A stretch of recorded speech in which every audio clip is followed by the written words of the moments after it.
성도 여러분 안녕하십니까. 바이블 빌리버입니다. 오늘은 계시록 2장의 7교회 중에 네 번째 교회인 두아디라 교회에 대해 살펴보겠습니다. 지난 시간 복습하는 의미로 버가모 교회와 오늘 두아디라 교회의 영적 상태를 읽으면서 시작하겠습니다. 자, 3번 버가모 교회 AD 313년에서 538년 박해가 그치고 교회가 세상과 타협하며 변질되어가는 교회의 영적 상태.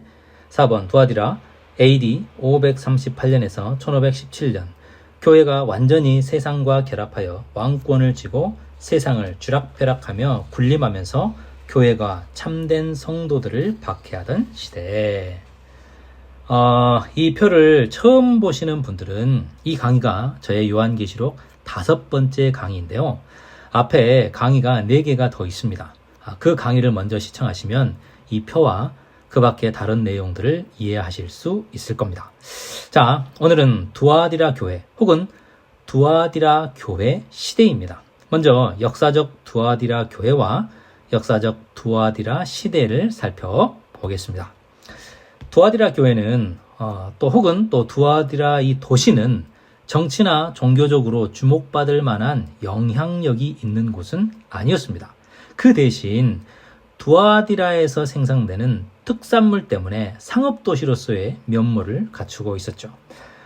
두아디라에는 특산물이 2가지가 있었습니다. 2가지요. 그중 하나는 성경 구절을 보면 바로 기억이 나실 겁니다. 사도행전 16장 11절에서 14절 빌립보에 이르니 로마의 식민지라 안식일에 강가에 나가 거기 앉아서 모인 여자들에게 말하는데 두아디라 시에 있는 자색 옷감 장사로서 하나님을 섬기는 루디아라는 한 여자가 말을 듣고 있을 때 주께서 그 마음을 열어 바울의 말을 따르게 하신지라. 바울이 빌립보에서 만났던 여인이 두아디라 출신 루디아였습니다. 자색 옷감이라고 하는 것은 보라색이나 붉은색 계통의 옷감이지요. 로마의 황제 또는 고위 관료, 또 장군 이런 사람들이 즐겨 입던 옷입니다. 이 멋있어 보이는 옷을 루디아가 만들어서 팔았다는 겁니다. 사도행전에서 두아디라 출신 루디아가 언급되어 있기 때문에 두아디라 교회는 후에 루디아가 고향에 돌아가 복음을 전한 결과로 생긴 것이 아니겠느냐 하는 그런 합리적인 추측을 할 수가 있지요. 만약 루디아가 복음을 전했다면 두아디라 사람들이 어렵지 않게 예수님을 영접할 수 있었을 겁니다. 자, 왜냐하면 14절에 보면 루디아는 바울을 만나기 전부터 이미 하나님을 섬기는 사람이었다라고 기억을 하고 있죠. 자, 마치 사도행전 10장에 보면 고넬료가 나오는데 고넬료가 베드로를 만나기 전부터 하나님을 섬기는 사람이었습니다. 루디아 역시 바울을 만나기 전부터 하나님을 섬겼습니다. 자, 무슨 뜻일까요? 두아디라에 유대교 회당이 있었다는 것이고 메시아를 기다리는 신실한 유대인들과 함께 신앙생활을 했다는 겁니다. 그러다가 바울에게 그 메시아가 여러분들이 기다렸던 바로 그분이 예수님입니다 라고 복음을 들었을 때 마음이 열리게 된 것이죠. 두아디라는 최고급 자색 옷감을 생산하는 곳이었습니다. 당시 붉은색으로 염색하는 과정은 손이 많이 가는 일이었어요. 제가 자료를 찾아보니까 조개 껍질을 갈고 빻고 지지고 볶고 어떻게 해가지고 붉은색을 만들어냅니다. 거기에다가 꼭두선이, 저도 이번에 처음 알았어요. 이 꼭두선이라고 하는 식물의 뿌리를 이렇게 저렇게 가공을 해서 원래 조개로 만든 붉은색에다가 이거를 첨가하면 더 예쁜 빨간색이 나오나 봐요. 그렇게 더 예쁜 염색을 하는 방법을 두아디라 염색업자들이 이거를 알아내는 것이죠. 그거를 이제 사람이 손으로 다 하면 얼마나 힘든 일이겠습니까? 그래서 두아디라 시민들은 막노동을 하는 가난한 노동자들이었습니다. 아마 두아디라에서 복음을 들은 사람들이 이 부류에 속한 사람들이었을 겁니다. 또 두아디라에는 염색업을 비롯한 여러 사업이 발달한 곳이었기 때문에 많은 무역 조합이 있었습니다. 루디아 혼자 염색업을 독점하고 있지는 않았겠지요. 서로 좋은 제품 만들고 장사해야 하니까 경쟁하게 되고 그러다 보면 상도라는 게 필요했겠죠. 그래서 우리가 흔히 학교에서 배웠던 무역조합, 길드라고 하는 조합들이 체계를 잘 갖추고 있었습니다. 그래서 두아디라에서 밥 벌어먹고 살려면 이 무역조합 길드에 소속되면서 길드가 요구하는 상도를 잘 지켜야 했습니다. 자, 그런데 문제는 시대가 시대인 만큼 길드가 요구하는 것들이 기독교 신앙에 반하는 것이죠. 조합원들은 이방신전에서 조합의 수호신을 경배해야 하고 그 수호신에게 바쳐진 고기로 공동 식사를 합니다. 식사가 끝나면 술이 떡이 될 때까지 마시고 마무리는 부도덕한 이 성적인 행위로 끝을 맺었습니다. 이것이 그들의 신앙이고 비즈니스였습니다. 그런데 예수님을 믿게 되면 지금까지 해왔던 것들을 할 수 없게 되니까 자연스럽게 조합에서 탈퇴 아닌 탈퇴를 하게 되고 사업은 쪼그라드는 겁니다.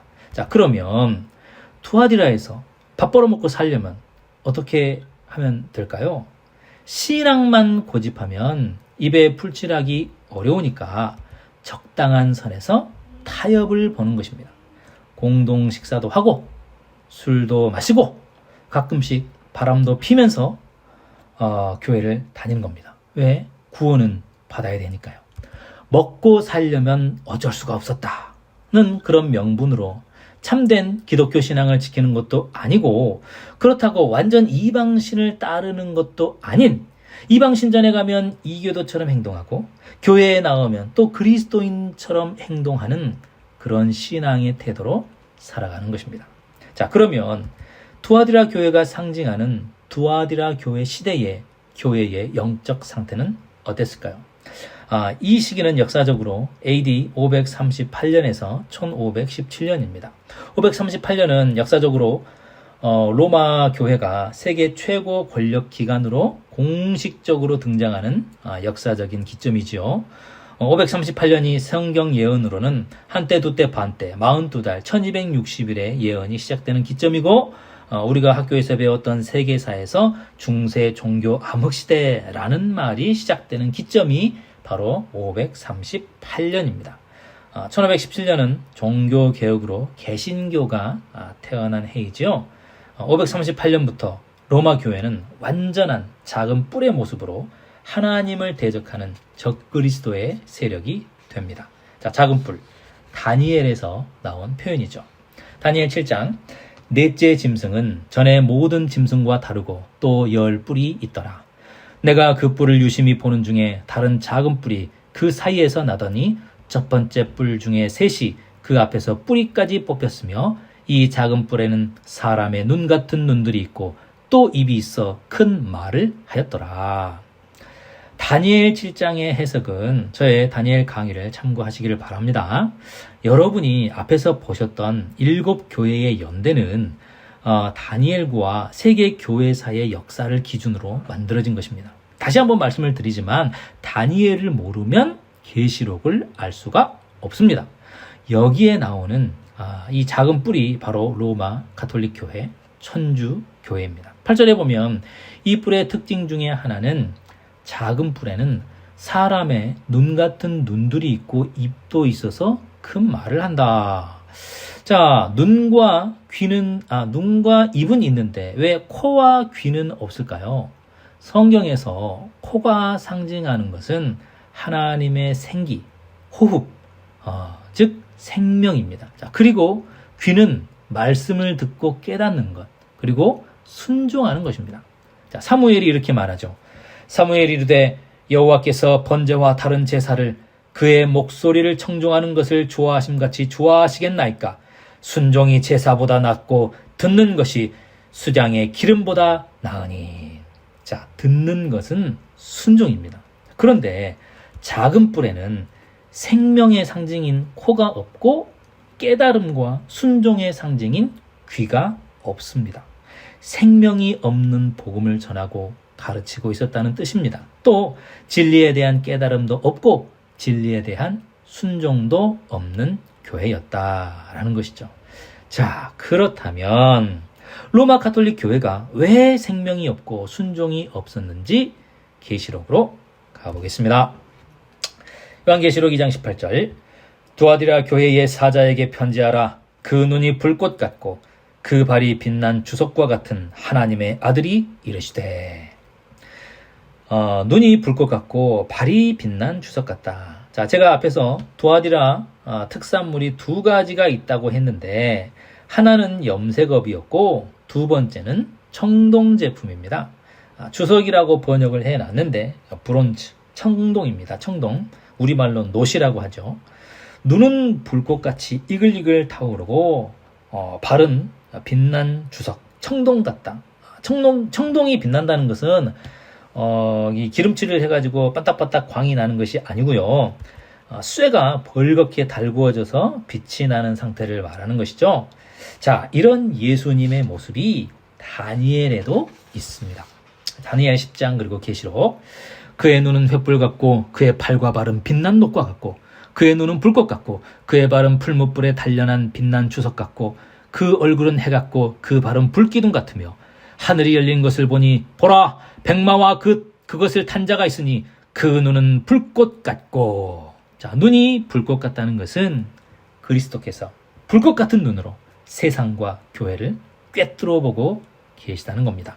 내가 너를 불꽃 같은 눈으로 보고 있다라는 표현은 우리 한국 사람도 쓰는 그런 표현이잖아요. 자, 이런 표현이 동서고금을 막론하고 공통적으로 아마 쓰였던 표현인 것 같습니다. 시편 그리고 신명기. 나를 눈동자같이 지키시고 주의 날개 그늘 아래 감추사. 여호와께서 그를 황무지에서 짐승이 부르짖는 광야에서 만나시고 호위하시며 보호하시며 자기의 눈동자같이 지키셨도다. 하나님의 눈동자, 불꽃 같은 눈이 항상 우리를 지켜보고 있다는 겁니다. 우리가 아무도 모르게 이름 없이 빛도 없이 의로운 일을 행할 때에 하나님이 지켜보고 계시고, 반대로 아무도 모르겠지 하고 불의를 행할 때에도 하나님의 눈을 피할 수는 없다는 것입니다. 또 그 발이 빛난 주석 같다라고 하는 것은 악과 불의를 밟아 심판하시겠다는 뜻입니다. 자, 여호수아 1장 그리고 시편.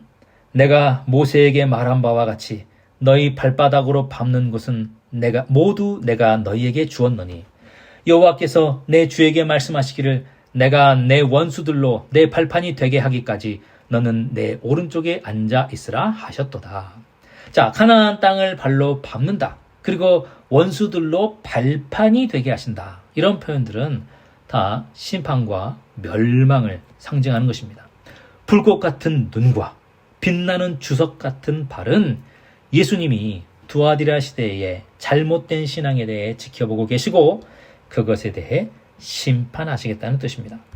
자, 또 여기서 하나님의 아들이라는 표현이 나오는데 계시록 전체에서 하나님의 아들이라는 말이 여기에 딱 한 번 나옵니다.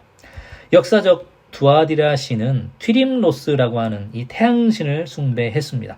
자, 그런데 이 튀림노스가 후에 로마 제국 지배하에서 제우스의 아들인 태양신 아폴론과 동일시되는 그런 신입니다. 자, 그리고 두아디라 시대를 상징하는 로마 교회의 교황은 태양신과 기독교를 혼합시켜서 새로운 카톨릭이라고 하는 종교를 만들어내죠. 그리고 교황은 스스로를 나는 하나님의 아들의 대리자다. 나는 하나님의 대리자야. 라고 하는 칭호로 자신을 하나님과 동등한 위치에 올려 놓았습니다. 두아디라 교회에서 예수님을 소개하는 표현들은 참된 진리를 버리고 이교와 예수를 혼합시킨 것에 대한 책망이 포함되어 있는 것입니다. 자, 19절. 내가 내 사업과 사랑과 믿음과 섬김과 인내를 아노니 내 나중 행위가 처음 것보다 많도다. 여기서 사업이라는 표현이 나오는데 원어와 영어 성경으로 보면 이것은 비즈니스 사업을 말하는 것이 아니라 내 행위나 네가 한 일들이라고 읽으시면 됩니다. 좀 사업이라고 번역을 해놓으니까 무슨 비즈니스 같은 그런 느낌이 나는데 아닙니다. 행위 혹은 일들이라고 생각하시면 됩니다. 자, 무슨 행위들이냐? 사랑과 믿음과 섬김과 인내이죠. 자, 사랑과 믿음은 그리스도인의 행동의 동기입니다. 사랑의 열매로서 나타나는 행위는 섬김이고 믿음의 결과로서 따라오는 것은 인내이지요. 그러니까 네가 한 일들, 곧 사랑의 섬김과 믿음의 인내를 안다. 자, 이런 식으로 이해하시면 좀 더 편하실 것 같습니다. 내 나중 행위가 처음 것보다 많다. 두아디라 교회 시대에는 사랑의 섬김과 믿음의 인내가 점점 성장한 교회입니다. 카톨릭 교회에 적용하면 이 시대에 기독교 교육사업, 의료사업, 구제사업 이런 것들이 아주 활발하게 이루어졌습니다.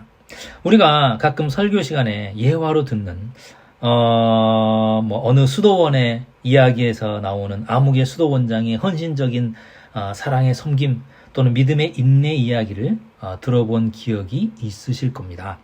그리고 시간이 지나면서 카톨릭 교회 교리가 성경과 맞지 않다고 주장하고 교황과 사제들의 타락을 지적한 초기 종교 개혁자들이 나타나기 시작합니다. 자, 이런 분들이 AD 1000년 이후에 여기저기에서 나타나서 자국어로 성경을 번역하기도 하면서 카톨릭 교회의 일침을 놓았습니다.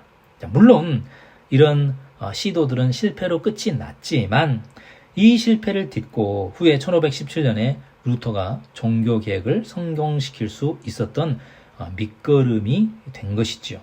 그러니까 나중 행위가 처음 것보다 점점 더 많아진 거라고 볼 수가 있지요. 자, 그런데 2장 20절 그러나 내게 책망할 일이 있노라. 자칭 선지자라 하는 여자 이세벨을 내가 용납함이니 그가 내 종들을 가르쳐 꾀어 행음하게 하고 우상의 재물을 먹게 하는도다.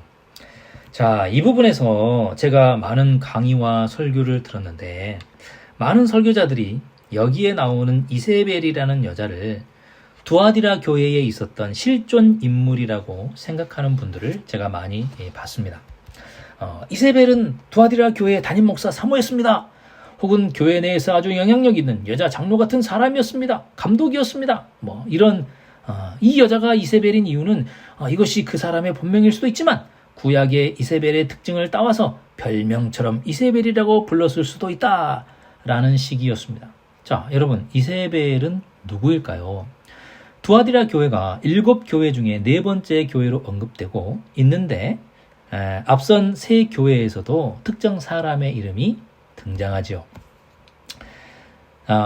계시록 2장 6절과 14절 오직 내게 이것이 있으니 내가 니골라 당의 행위를 미워하는도다. 내게 2가지 책망할 것이 있나니 거기 내게 발람의 교훈을 지키는 자들이 있도다. 자, 많은 설교자들이 이세벨에 대해서는 두아디라 현지 교회의 실존한 목사 사모라고 하면서 에베소 교회의 니골라와 버가모 교회의 발람은 그 시대의 실존 인물로 생각하지 않는다는 것입니다. 자, 무슨 말이냐? 니골라는 사도행전 6장의 초대교회 7집사 중에 한 사람입니다. 사도 요한이 지금 계시록의 이 계시를 받고 있는 시점은 AD 95년에서 96년입니다. 7집사는 AD 31년에서 34년 사이, 즉 30년대 초에 있었던 사건입니다. 계시록과의 시간의 간격은 60년 이상이죠. 자, 그렇다면 에베소 교회에서 니골라 당의 행위다라고 했을 때 실제 역사적 인물인 니골라 집사는 지금 살아있을까요? 죽었겠지요. 계시록 시점에서 니골라는 이미 죽은 사람입니다. 니골라라는 사람이 주장했던 잘못된 신학적인 가르침을 니골라 당의 행위다라고 표현한 것입니다. 자, 마찬가지로 버가모 교회에 발람의 교훈을 지키는 자들이 있습니다. 자, 그러면 발람이라는 사람이 AD 95, 96년경 실제 버가모 교회를 다니면서 설교를 하거나 강의를 해서 버가모 교회 사람들에게 잘못된 가르침을 준 그런 사람으로 이해하십니까? 아니지요. 발람을 그렇게 보는 사람은 없습니다. 발람에 대해서는 그 사람 민수기 22장에 나오는 사람을 끌어다가 비유와 상징으로 썼다고 말하면서 이상하게도 이세벨에 대해서는 두아디라 교회에서 영향력을 발휘했던 사람으로 설명하는 겁니다. 이세벨이 실존 인물이라면 니골라나 발람도 사도 요한 시대에 있었던 실존 인물이라고 해석하는 것이 맞지 않을까요? 누구는 옛날 민수기에 나온 사람이고 누구는 그 시대 사람이 맞아 적용을 하려면 같은 원칙으로 적용해야 합니다. 이세벨이 역사적 두아디라 교회에 있었던 어떤 여자라면 발람도 역사적 버가모 교회에 있었던 감독이나 장로라고 해석해야 하는 것입니다. 그게 아니라면 둘 다 상징적으로 교훈을 주기 위해 사용된 이름이라고 보는 것이 더 합당하지 않을까요? 자, 이세벨. 이 이름을 들었을 때 우리도 그렇고 계시를 받은 사도 요한뿐만이 아니라 그 시대의 역사적 두아디라 교회 성도들도 누구를 가리키는지 바로 알아차렸을 겁니다. 자, 열왕기상 16장. 아합이 그의 이전의 모든 사람보다 여호와 보시기에 악을 더욱 행하여 시돈 사람의 왕 엣바알의 딸 이세벨을 아내로 삼고 가서 바알을 섬겨 예배하고 사마리아에 건축한 바알의 신전 안에 바알을 위하여 제단을 쌓으며 또 아세라상을 만들었으니. 자, 이세벨은 열왕기상 16장부터 열왕기하 9장까지 한 왕조치고는 아주 긴 이야기를 가지고 있습니다. 그런데 좋은 이야기는 하나도 없고 다 죄 지은 이야기만 있죠. 이세벨이 이스라엘 아합 왕과 결혼한 후에 이스라엘에서 여호와 신앙을 숙청하고 바알과 아세라 신앙을 이스라엘의 합법적인 국교로 삼았습니다. 이세벨이 행한 만행을 보면 이스라엘 내에 참된 여호와 신앙을 가진 예언자, 선지자들을 다 죽였습니다. 그래서 엘리야가 이스라엘에서 여호와를 믿는 사람이 나밖에 없다라고 생각할 정도였습니다. 이세벨 개인적으로 450명의 바알 선지자들을 후원했고 남편 아합이 죽은 후에도 아들 아달랴를 왕위에 앉혀서 자신의 영향력을 계속해서 끼쳤죠. 한마디로 이세벨 통치 기간에 이스라엘은 바알과 아세라를 섬기며 우상 숭배에 빠지게 되고 행음한 시대입니다. 자, 여기서 이세벨을 소개할 때 자칭 선지자라고 하는 여자 이세벨이다라고 말하죠. 여자 이세벨. 성경 예언에서 여자가 의미하는 것은 교회입니다. 여자는 교회를 상징하는 것입니다. 자, 다니엘 보시면 됩니다. 계시록을 해석하는 중요한 세 가지 단어를 꼽으라면 여자, 짐승, 음녀 이런 표현입니다. 자, 여자 이세벨이라는 말은 교회가 이세벨화 되었다는 뜻입니다. 자, 이 말을 중세기 로마 가톨릭 교회에 적용하면 정확하게 일치합니다. 교회가 타락하여 이교의 신과 예수님을 섞어서 새로운 잡종 기독교를 만들었다고 보시면 됩니다. 자, AD 538년에서 517년까지 중세 로마 가톨릭 교회의 잡종 기독교. 영혼불멸. 성경의 일관성은 영혼은 하나님의 마지막 심판을 통해 멸망한다. 고해성사. 성경은 예수님을 통해 죄사함을 받는다. 교황. 그리스도의 대리자, 중보자. 오직 예수님만이 유일한 중보자이십니다. 성모 마리아 숭배. 마리아도 우리와 같은 죄인일 뿐입니다. 죽은 성자 숭배. 베드로, 바울 등을 신처럼 모시고 기도합니다. 우상 숭배. 10계명의 둘째 계명인 우상을 만들지 말라는 계명을 삭제하고 온갖 우상을 만들어 교회, 성당을 지장합니다. 영원 지옥. 지옥에서 죽지도 못하고 영원히 고통받는다. 성경은 죄의 싹은 사망과 멸망이라고 한다. 멸망은 영원히 고통받는 것과 받는 것이 아니다. 자, 영원 지옥에 대한 내용은 제 강의 시리즈 중에 천국과 지옥 시리즈가 있으니까 그거 꼭 보시기 바랍니다. 종교재판. 마녀사냥 등으로 성경대로 신실하게 믿는 그리스도인들을 이단으로 규정하고 고문하고 학살했다. 십자군 전쟁. 잘못된 신학과 교리로 전쟁을 일으켜 수많은 사람들을 죽였다. 세례. 십자군 전쟁 시 군사들을 빠르게 전쟁에 투입하기 위해 간소화시켜 물에 몸을 담그는 것이 아니라 물을 뿌리는 세례로 대체했다. 자, 성경책 소유 금지, 번역 금지, 읽기 금지 등등 모두 고문하고 화형으로 죽였다. 자, 이 외에도 중세기 교회가 저지른 만행은 끝이 없습니다. 여러분이 조금만 관심을 가지고 공부를 해보시면 금방 알 수 있으실 겁니다. 자, 여자 이세벨이 우상의 제물을 먹게 했다는 것은 교회가 이교신의 제도를 성도들에게 가르치고 믿게 했다는 겁니다. 이런 중세기 교회를 딱 한 성경절로 표현할 수 있습니다. 예수님이 말씀하셨습니다. 자, 누가복음 11장 52절. 화 있을진저 너희 율법 교사여 중세기 교황과 사제들이여 너희가 지식의 열쇠를 가져가서 구원의 길을 안내해 주는 성경을 라틴어로만 가지고 있고 일반인들은 읽지도 가지지도 못하게 하면서 너희들도 들어가지 않고 또 들어가고자 하는 자도 막았느니라. 제가 괄호로 나름의 중세기 교회를 집어넣었는데 정말 제 개인적으로 이 말씀이 정말 두아디라 교회 시대를 정확하게 묘사해 주는 말씀인 것 같습니다. 자, 계속해서 보겠습니다. 자, 2장 21절. 또 내가 그에게 회개할 기회를 주었으되 자기의 음행을 회개하고자 하지 아니하는도다. 회개할 기회를 주었다는 것은 이 시기에 교회를 개혁하려는 많은 종교 개혁자들이 나타났습니다. 우리가 종교 개혁하면 1517년에 마틴 루터만 생각하는데 루터 이전에 이미 많은 개혁자들이 중세기 카톨릭 교회가 성경에 맞지 않는 이상한 신앙을 하고 있다고 지적을 했고 그것을 고치고자 노력을 했습니다. 자, 존 위클리프 종교 개혁의 새벽별, 또 성경을 영어로 번역해서 평민들도 성경을 읽을 수 있게 시도했습니다. 교황과 교회의 부패를 강하게 비판했고 성경이 최종 권위다라고 주장을 했습니다. 이 시대는 교황이 최고권인데 말이죠. 자, 얀 후스, 체코 출신이고 위클리프의 영향을 받아서 교회의 부패, 특히 성직자들의 타락을 비판을 했습니다. 콘스탄틴 공의회 때 이단으로 정제되어서 화형을 당했습니다. 얀 후스 순교 후에 후스 전쟁, 성경의 권위가 최고다.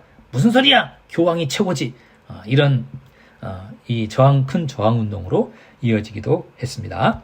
자, 3번 왈덴시안, 왈덴스의 사람들, 베드로 왈도라고 하는 사람이 12세기 후반에 시작을 했고 청빈을 강조하고 성경을 번역해서 성도들에게 보급을 했습니다. 자, 성경 번역하면 일단 이단이니까 뭔 일을 할 수가 없겠죠.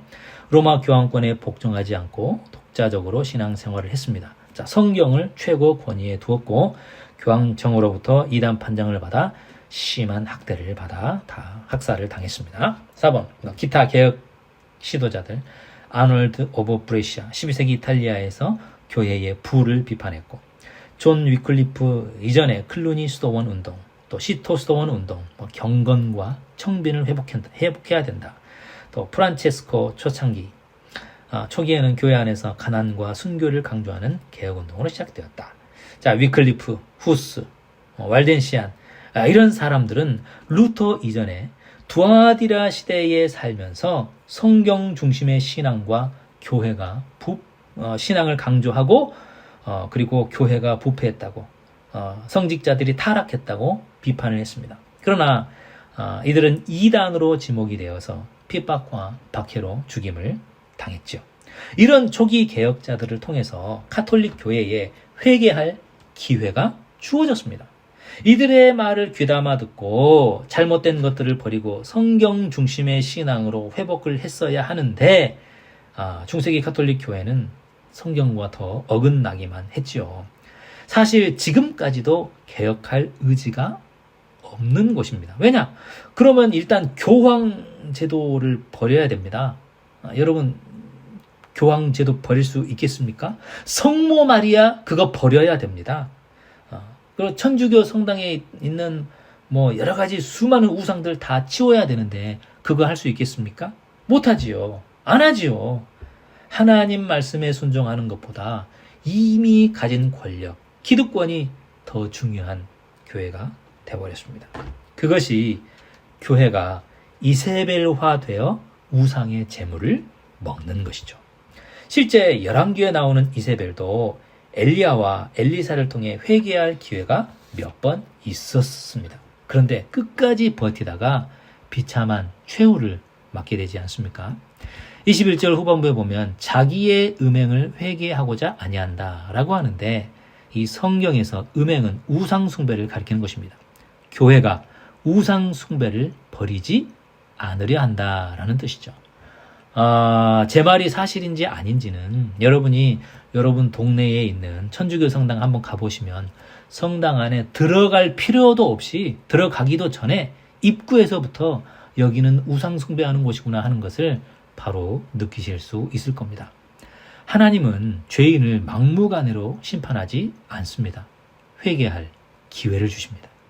여러분, 그 기회를 놓치지 마시기 바랍니다. 회개할 기회를 버린 교회, 어떻게 될까요? 자, 22절, 23절. 볼지어다 내가 그를 침상에 던질 터이요 또 그와 더불어 간음하는 자들과 만일 그 행위를 회개하지 아니하면 큰 환난 가운데 던지고 또 내가 사망으로 그의 자녀를 죽이리니 모든 교회가 나는 사람의 뜻과 마음을 살피는 자인 줄 알지라. 내가 너희 각 사람의 행위대로 갚아주리라. 침상에 던진다는 것은 병에 걸려 병석에 눕게 하겠다는 뜻입니다. 여자 이세벨, 그러니까 이세벨화된 교회, 우상숭배를 교회에 끌어들여서 진리를 훼손한 중세기 가톨릭 교회를 병석에 눕게 하겠다는 것입니다. 사람이 아파서 병원에 입원할 정도면 건강을 잃고 몸이 쇠약해져서 아무 일도 못하겠죠. 자, 그러면 로마 교회가 마치 중환자실에 들어간 환자처럼 아무것도 못하고 힘없이 목숨줄이 간당간당 할 때가 있었을까요? 중세기 로마 가톨릭 교회에 하늘 높은 줄 몰랐던 권세도 막을 내리는 때가 오지요.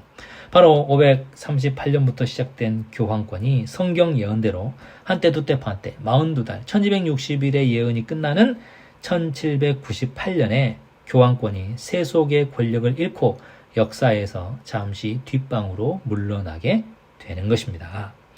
자, 22절에서 침상에 던져지는 것은, 자, 첫째는 그러니까 이세벨이죠. 그리고 이세벨화된 교회, 로마 가톨릭 교회고, 두 번째는 그와 더불어 간음한 자들, 즉 로마 교회와 간음한 자들이 함께 침상에 던져집니다. 자, 함께 간음한 자들은 누구일까요? 자, 여러분, 가톨릭 교회는 어떻게 보면 그냥 교회입니다. 그거는 지금도 마찬가지예요. 교회에게는 영토도 없고 군대도 없고 국민도 없습니다. 아무것도 없는 교회가 뭐가 그렇게 무서워서 사람들이 벌벌 떨고 나라들이 벌벌 떨었을까요? 교회를 도와주는 힘 있는 나라들이 있었기 때문에 그 뒷배를 믿고 교회가 이래라 저래라 호통을 친 것입니다. 유럽의 모든 나라들이 하나같이 교황을 최고 권력자로 모시고 있기 때문에 가능한 것이었죠. 교황은 태양이고 세속의 왕들은 달이다라고 생각했습니다. 자, 22절에서 큰 환난 가운데 던진다고 합니다. 자, 여자 이세벨뿐만이 아니라 같이 간음하는 자들도 환난에 던진다고 합니다. 성경에서 큰 환난은 가뭄이나 흉년 또는 전염병 같은 자연재해나 재앙을 뜻하는 경우도 있지만 열의 9은 모두 전쟁을 가리키는 것이죠. 전쟁에는 모든 환란이 종합 세트로 들어있다고 보시면 됩니다. 자, 날씨가 좋아서 언론사 풍년을 맞이했어요. 풍년이었는데 전쟁이 나가지고 수확을 못합니다. 그리고 적군이 군량미로 차지하면 안 되니까 도망가면서 그 잘낸 풍년 농사에 다 불을 질러버립니다. 그렇죠. 그 들판에 불을 질러버리고 가는 거예요. 풍년인데 가뭄이고 흉년이 되는 겁니다. 자, 또 일부러 썩은 고기 또 부패한 시체를 그냥 방치해가지고 성 안에 던져놓고 우물물에 던져놔서 전염병이 생기게 합니다. 그렇죠. 그것이 전쟁입니다. 무기로 쓰는 겁니다. 전쟁은 환란 종합 세트라고 보시면 됩니다. 자, 이해되시죠? 자, 성경에서 큰 환란은 전쟁을 말하는 거예요. 자, 그러면 두아디라 교회 시대에, 즉 AD 538년에서 1517년에 그 사이에 타락한 이세벨화된 교회인 로마 교회와 연관된 큰 환란이라고 할 만한 전쟁이 있었을까요? 로마 가톨릭 교회가 저지른 가장 악하고 추악한 일이 이 시기에 있었는데 AD 1095년부터 1291년까지 무려 196년 동안 십자군 전쟁을 일으켜서 전 유럽과 아시아 지역이 이 전쟁 때문에 초토화됩니다. 가뭄 아닌 가뭄이요 흉년 아닌 흉년인 것이죠. 십자군 전쟁에 대한 내용은 다니엘 11장에 남방왕과 북방한 4번 영상을 해서 자세히 다루었으니까 이 영상을 참고하시면 도움을 받으실 수가 있습니다. 자, 23절 사망으로 자녀를 죽인다고 하는데 여기서 자녀는 교황을 아버지처럼 떠받드는 유럽의 국가들을 상징하는 것입니다. 또 실제 교황의 호칭이 거룩한 아버지, 홀리 파더이죠. 또 포프라는 말을 들어보셨을 텐데요. 역시 아버지라는 뜻이고 우리가 성당에 가면 신부님 하는데 신은 하나님이라는 뜻이고 부는 아버지라는 뜻입니다. 그러니까 하나님 아버지라고 부르는 거예요. 좀 이상하지 않습니까? 한글을 한자음으로 바꿔놔가지고 우리가 잘 모르고 지나가는 거예요. 교황 믿고 따라가다가 진리가 없는 신학으로 영혼이 죽고 전쟁에 끌려나가 젊은이들이 죽고 남아있는 여자와 아이와 노인들은 전쟁 나간 아들과 남편과 아빠를 기다리다가 죽고 이래저래 죽어 나가는 겁니다. 자녀가 죽으면 아버지가 힘이 쇠약해지겠지요. 유럽의 국가들이 이 큰 환란 전쟁으로 휘청휘청해지면 교회도 자연스럽게 힘을 잃게 되는 겁니다. 자, 23절 마지막에 각 사람의 행위대로 갚아준다. 행위는 마음의 동기에서 시작되는 것입니다. 자, 행위는 마음과 믿음의 결과인 거예요. 너희들이 믿고 행동한 대로 갚아준다라고 보시면 됩니다. 십자군 전쟁을 일으킨 동기는 가톨릭 교회의 잘못된 신학과 교리에서 기인합니다. 예루살렘 성전을 되찾자, 또 성물을 되찾자, 예수님이 달리셨던 십자가 나무를 찾아야 한다. 왜? 예수님의 피가 묻은 거룩한 나무잖아. 로마 병사가 예수님 옆구리를 찌른 그 창을 찾아야 돼. 왜? 예수님의 피가 묻은 거룩한 창이니까 그렇지. 최후의 만찬 때 썼던 그 예수님이 마셨던 그 성배 찾아야 돼. 왜? 거룩하니까. 이런 잘못된 신학과 교리가 오늘날까지 내려오고 있죠. 자, 성배하니까 영화 인디아나 존스 최후의 성전이라고 하는 그 영화를 아주 재밌게 봤던 기억이 납니다. 자, 영화는 재미있었지만 그 영화가 가지고 있었던 신학적인 배경, 이 성배가 있다. 그쵸? 예수님이 최후의 만찬 때 마셨던 그 성배, 그 잔이 있다. 이거 아닙니까? 그 내용 자체는 복음적이지 않는 것이죠. 자, 이렇게 이런저런 잘못된 신학과 교리가 발전해서 전쟁을 해서라도 예루살렘을 탈환해야 된다라고 하는 명분을 만들고 젊은이들을 전쟁터로 내몬 것입니다. 그래서 그런 이교도들을 죽여서라도 뺏어오자.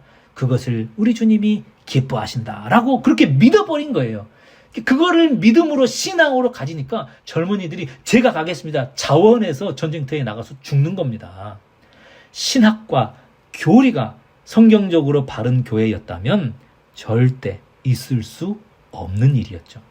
각 사람의 행위대로 갚아준다라는 말은 믿음대로 갚아주겠다라는 말을 다르게 표현한 겁니다. 행위는 믿음에 대한 결과이니까요. 자, 다음 24, 25절. 두아디라에 남아있어 이 교훈을 받지 아니하고 소위 사탄의 깊은 것을 알지 못하는 너희에게 말하노니 다른 짐으로 너희에게 지울 것은 없노라. 다만 너희에게 있는 것을 내가 올 때까지 굳게 잡으라. 자, 이 교훈이라고 하는 것은 여자 이세벨이 행음하고 우상의 제물을 먹게 한 교훈을 말씀하는 것이죠. 자, 생각해 보십시오. 신실하게 잘 믿고 있는 사람을 꼬셔서 우상 숭배자로 바꾸려면 얼마나 교육을 잘했다는 겁니까? 그런데 두아디라 시대에도 이세벨화된 교회에 물들지 않고 성경대로 신실하게 신앙생활하는 사람들이 있었다는 겁니다.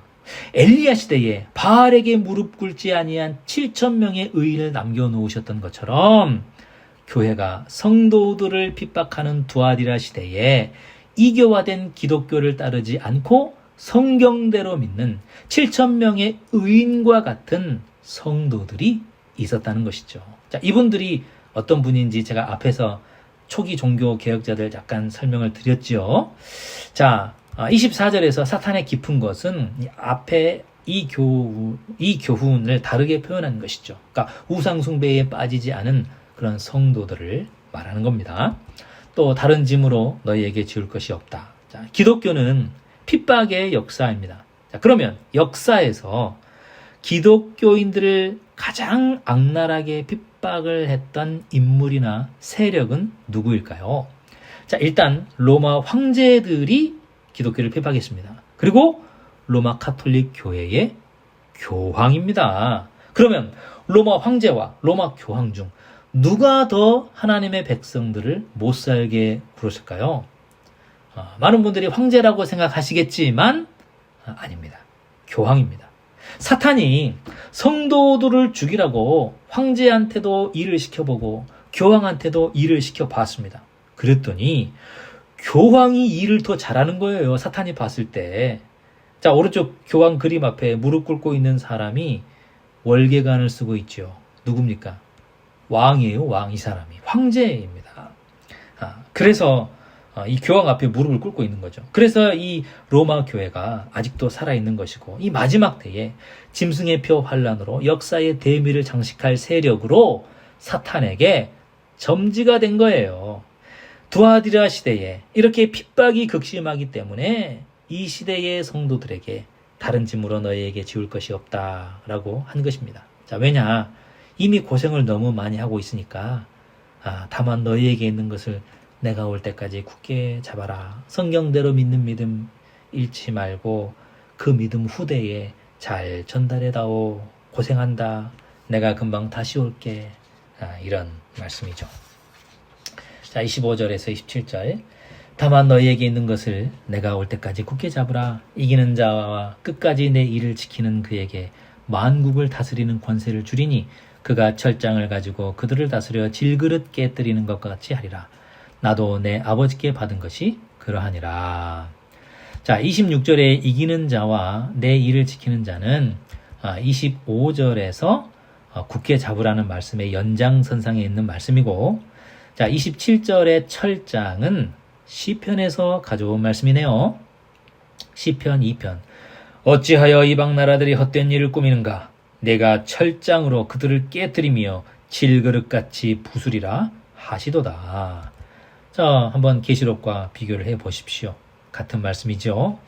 자, 고대의 목자의 지팡이에는 두 가지의 기능이 있었습니다. 여러분, 지팡이 하면 어떤 이미지가 떠오르십니까? 성경에서 지팡이 또는 홀이라는 표현도 있고 규라고 하는 표현도 있죠. 여러분이 지금 그림에서 보시는 것처럼 손잡이 위가 갈고리처럼 동그랗게 구부러진 것이 목자들이 쓰는 지팡이이고 홀이고 규입니다.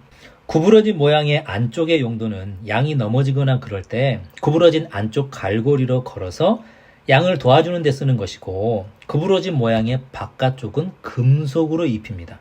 그러니까 안쪽은 나무 재질인데 바깥쪽은 금속인 것이죠.